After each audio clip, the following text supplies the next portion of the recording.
Selamat pagi para pemirsa dan juga adik-adik mahasiswa yang saya cintai. Setelah kita melewati ujian akhir semester, kita melewati ujian mid semester dan ujian akhir semester, maka sebagaimana evaluasi terhadap materi yang diberikan, mahasiswa diberikan tugas untuk dapat merangkum seluruh materi, kemudian menampilkan berupa bentuk presentasi. Dan untuk itu maka ada 15 pertemuan yang akan diwakilkan oleh 15 orang. Dan untuk itu maka saya persilahkan dari kelompok ini untuk menyampaikan presentasi. Tentunya mari kita simak apa yang disampaikan sebagaimana pemahaman mereka setelah mereka mengikuti mata kuliah manajemen risiko. Silakan menyimak. Hai, kembali lagi bersama kami mahasiswa Universitas Persatuan Guru 1945 NTT, Fakultas Ekonomi Program Studi Manajemen. Langsung saja mari kita saksikan video perkenalan dari masing-masing anggota kelompok dan video presentasinya.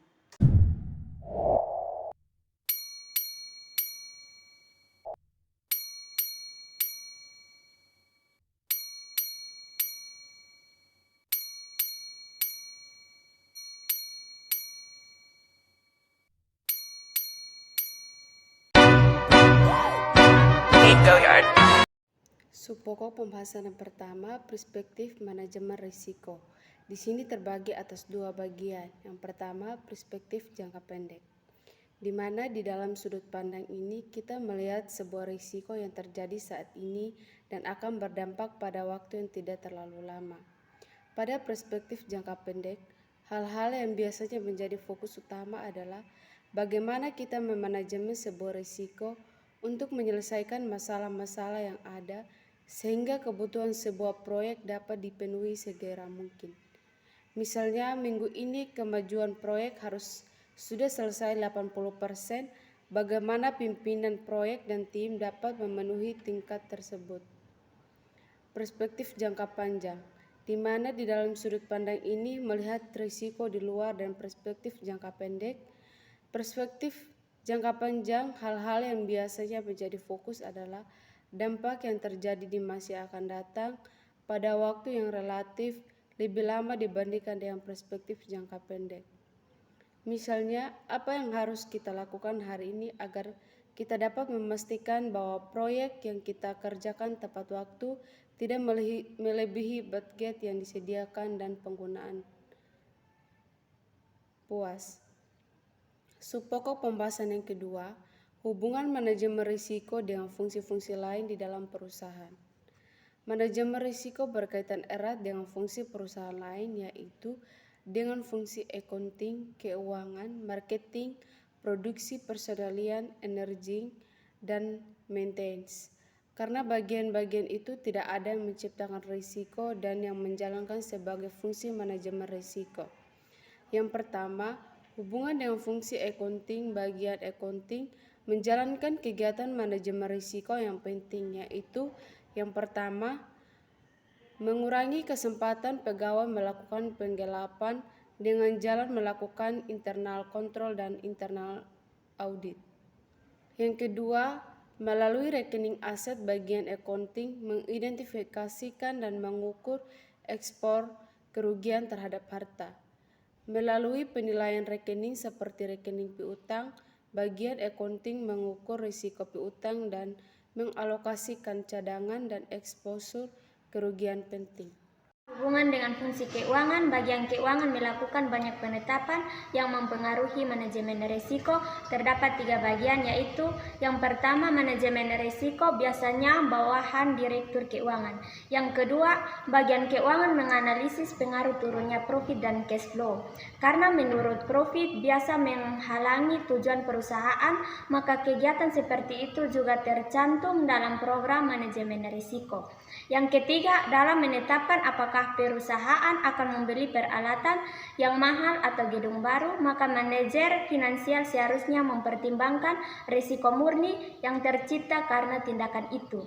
Ketiga, hubungan dengan marketing. Kegiatan marketing dapat menciptakan risiko, terutama risiko tanggung gugat, misalnya perusahaan dituntut oleh pihak luar berkenaan dengan penggunaan banking yang tidak memenuhi syarat dalam mengangkut produk langganan, mengandung semacam risiko yang perlu terlebih dahulu dianalisis oleh manajemen risiko. Itulah sebabnya bagian marketing harus selalu awas terhadap risiko yang ditimbulkan pada setiap aktivitas marketing, dan bagian manajemen risiko seharusnya diberi informasi secepatnya. Yang keempat, hubungan dengan bagian produksi. Kegiatan produksi juga banyak menciptakan risiko dalam mendesain atau membuat produk atau memberikan servis. Pekerjaan seringkali diekspos pada pekerjaan kerja. Demikian pula produk atau servis yang dijualnya mungkin juga bisa menciptakan kerusakan atau kecelakaan badan bagi pemakainya. Oleh karena itu, perusahaan harus selalu siap sedia menghadapi tuntutan hukum dari pihak ketiga. Yang kelima, hubungan dengan engineering dan maintenance.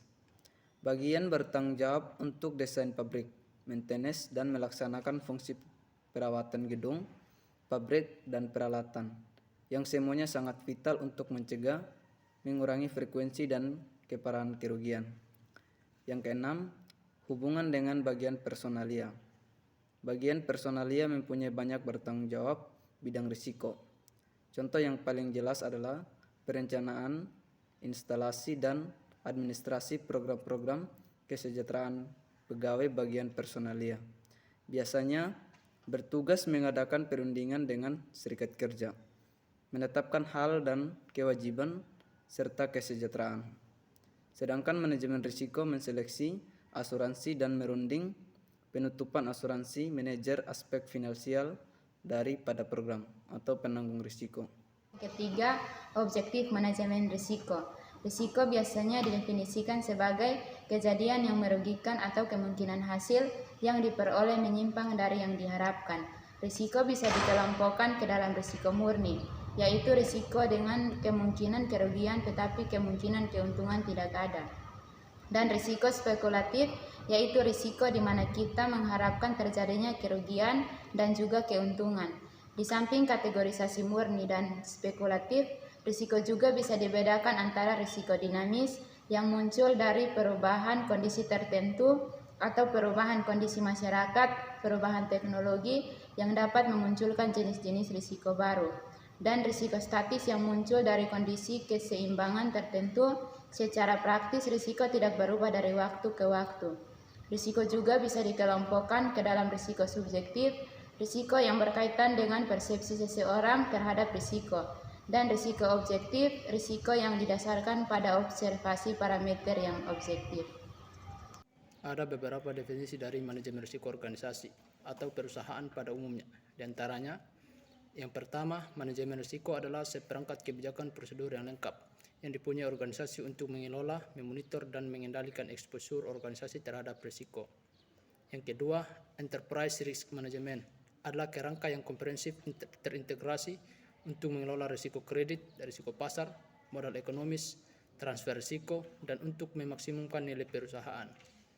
Yang ketiga, enterprise risk management atau ERM adalah suatu proses yang dipengaruhi oleh manajemen board of direction dan personal lain dari suatu organisasi, diterapkan dalam setting strategi dan mencakup organisasi secara keseluruhan, didesain untuk mengidentifikasi kejadian potensial yang mempengaruhi suatu organisasi, mengelola risiko dan toleransi suatu organisasi, untuk memberikan jaminan yang cukup pantas berkaitan dengan pencapaian tujuan organisasi. Terima kasih.